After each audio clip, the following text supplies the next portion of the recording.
Les changements climatiques, c'est un peu comme une tempête, mais tout le monde n'a pas le même manteau.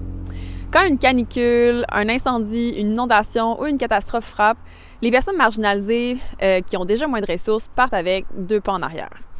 Logement moins solide, emploi plus précaire, moins d'économie, santé plus fragile, mobilité réduite, avoir des enfants ou des proches à sa charge, ces personnes-là sont plus exposées avant, pendant et après la crise.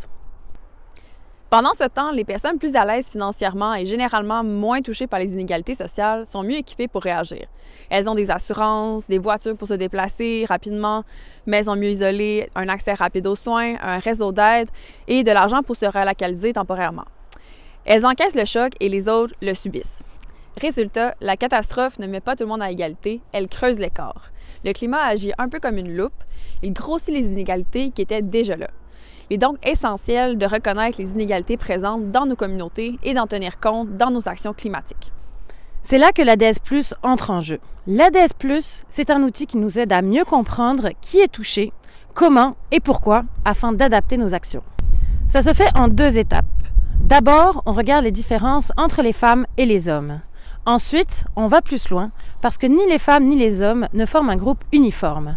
Par exemple, on sait que les femmes vivent plus souvent de la précarité financière.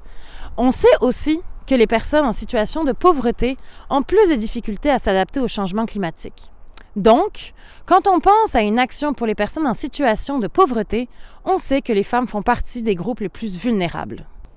Mais ce n'est pas seulement une question de genre. L'âge, le handicap, la couleur de la peau, l'orientation sexuelle, le statut migratoire ou encore l'isolement social peuvent augmenter la vulnérabilité. Utiliser l'ADS+, c'est mieux connaître les réalités de notre territoire et s'assurer que nos actions climatiques protègent vraiment celles et ceux qui en ont le plus besoin. Alors, on fait comment concrètement?